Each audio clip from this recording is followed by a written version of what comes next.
पुअराण लो तते जमा मारिबु नाही मते तते कथाटे कहिबी मालमा राधा मु राणी करिबी मालमा राधा मु राणी करिबी।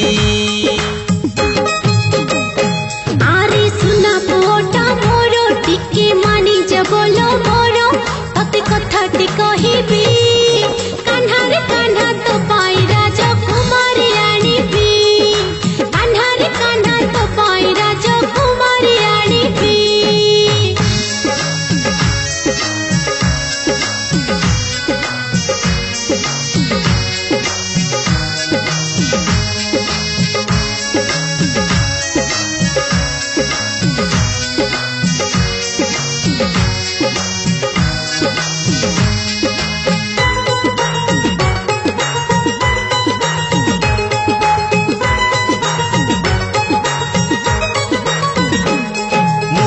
मानिबी नाई मु तो गाई जगिबी नाई पुणी चगला साजिबी खोजिले जमा पाइबुनी मु बणरे लुचिबी खोजिले जमा पाइबुनी मु बणरे लुचिबी। तोरो बुद्धि किए नाही राधा हबर तोरो माई तोते केमिति कहिबी बापा को कहि तो पाई गोरी झियोटे आनिबी बापा को कहि तो पाई गोरी झियोटे आनिबी।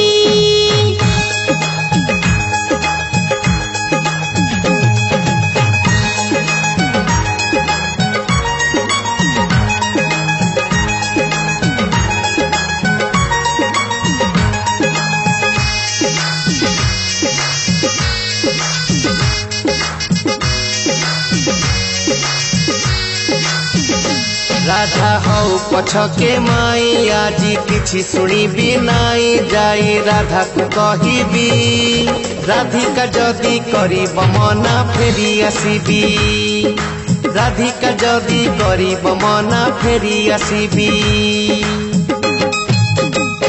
धन नाहिर तोरो ज्ञान मते करू छु हई राण आज बांधी के